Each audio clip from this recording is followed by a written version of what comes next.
So Tech Janemba. We all thought this guy was just a whatever unit when he came out. It's like cool. He is a bit of a tanky guy, but the problem is that he has trash links and Accelerated Battle wasn't out at the time, so he really only had 3 category teams. These Janemba units just have no category teams. And we take a look at some of his best lane game partners. It's like, bro, it's cool. We could put him right next to the Janembas. Yes, but the issue is that this guy doesn't have no key links. So it's like when it matters, like why did they not give this guy Fear and Faith? It's like they gave him quite literally all attack links. Look at this, all attack and defensive links. What are they thinking? What are they thinking? So, yeah, I don't know, man. They really should have gave these guys some key links. It's like they really just like, they fumbled that terribly. It's like, let's give him a bunch of attack and defensive links with no key links. And let's let him rely on his support type passive, which is not easy to get off anyways. Right? What's going on, guys? It's your boy Dev, back with another one of these Dokkan battle videos. And today we're going to talk about Tech Janemba, how he performed in his meta, how he looks today's meta, the good, the bad, the ugly. So Tech Janemba is a unit that would come out during the Extreme Super Battle meta, and I feel as if though he performed quite well for the Extreme Super Battle meta, because A, he's guarding, B, he has damage reduction, C, he's a support type unit, and D, I mean, he gains defense on Super. So guys, what do you guys think is going to happen if you bring him into Extreme Super Battle Road? He's going to perform quite well because he's fulfilling a role that is definitely needed at all costs, at all points in time. That being a slot 1 unit. Him being a slot 1 unit is something that is automatically impressive, and you cannot take that away from him. Although he will not be doing damage. Who cares about damage?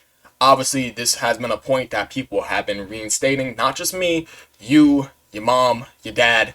They've been talking about how damage doesn't mean nothing. It's all about defense. But anyways, so obviously this unit's going to perform well during the Extreme Super Battle meta. I feel like the only issue with this guy during the Extreme Super Battle meta was really his lack of teams. So he was only ever using him on what? Let's bring up Extreme Super Battle, right? So how does this guy perform inside the red zone? I feel as if though, when LR Final Form Cooler released, being a 200% leader skill for movie bosses and, well, 30% stats for a transformation boost, I felt as if though this guy's value went up. More so because of the fact that some of these tough red zone fights, right? Like Broly, Cooler, the Omega fights. I feel as though these 3 fights, they do have those missions. And for Tech, it's like you were going to go ahead and bring this guy as your Tech type option. Because, hey, listen, that 30% damage reduction with guard gets the job done. What can I say? What can I say? This guy does well. He could take a super attack from Broly. I don't know if he could take a super attack from Omega, because I've never seen this guy get super attacked by Omega. But he can for damn sure, I have seen it, he can for damn sure take a super attack from that Metal Cooler Core. For damn sure, I know he can. For sure. So if he's taking super attacks from some of the toughest bosses in the game, this guy is working out quite well inside the red zone. The only issue is his shitty links and the fact that he is basically restricted behind key to get this part of his passive off. But still, he could have to perform well in the red zone. He has this guy sitting right next to him. Who cares? So, I mean, the only reason you'll probably ever use this guy for the red zone is for the missions of using like AGL, Extreme AGL, Extreme STR, Extreme Physical, like using every typing on one team. But like other than that, I mean, like he can still be used outside of using those for like those missions, you know?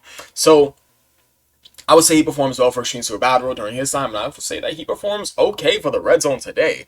It's just really whether you can get that damage reduction off or not, because if he does not get this damage reduction off, he gets hit hard through that guard. That's fact, by the way.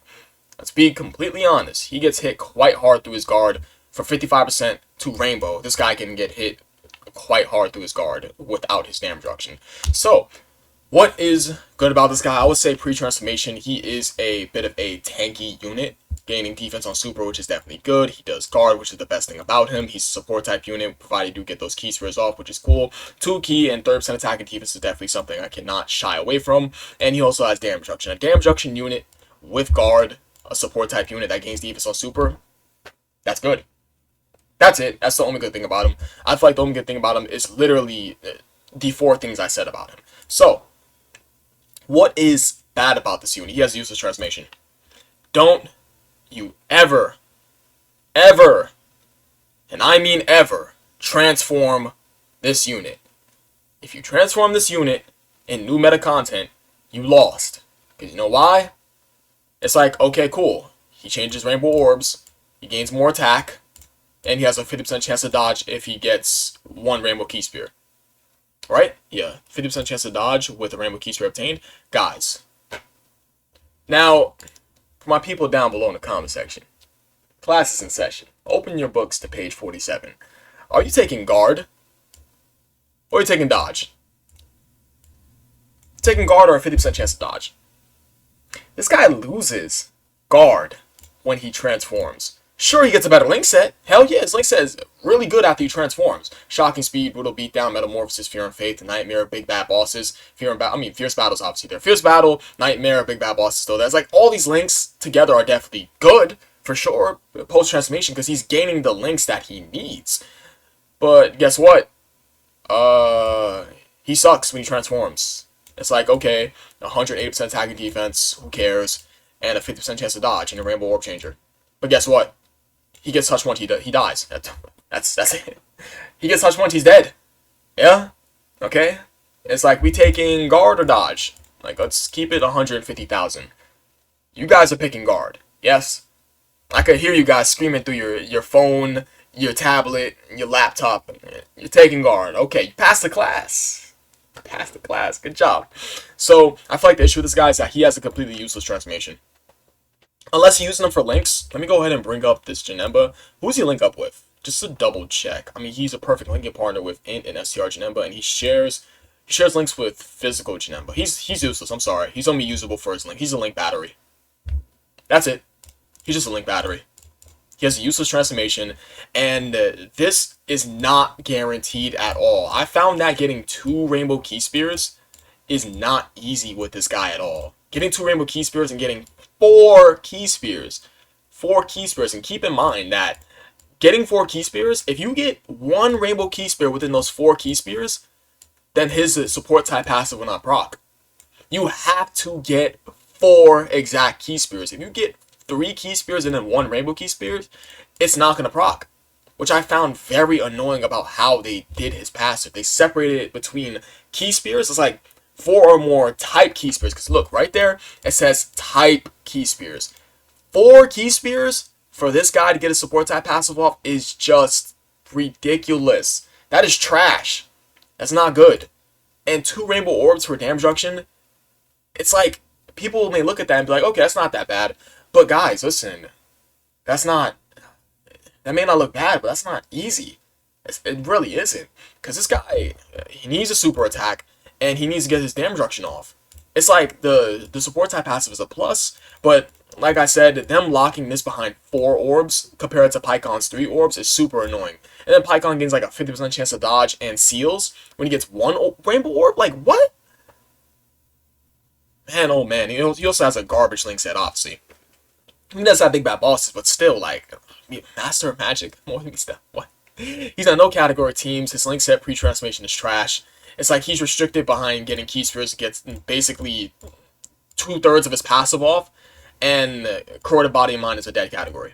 Yes, his category is dead. No, actually, let me double check it. Actually, let me take a quick look. Yeah, this is that category team. Let's tech Janemba. I wish it would load though. Come on, don't be afraid. There we go. Yeah. Skycore team's dead. It's like we have physical Janemba, we have LR Metal Cooler, and that's it. And AGL Metal Cooler. And then the free-to-play Metal Coolers. And that's your Rose, but Rose is really whatever unit. Okay. I think that's really about it. I appreciate you guys for watching. You guys are the best. I'll catch you guys in the next video. Peace.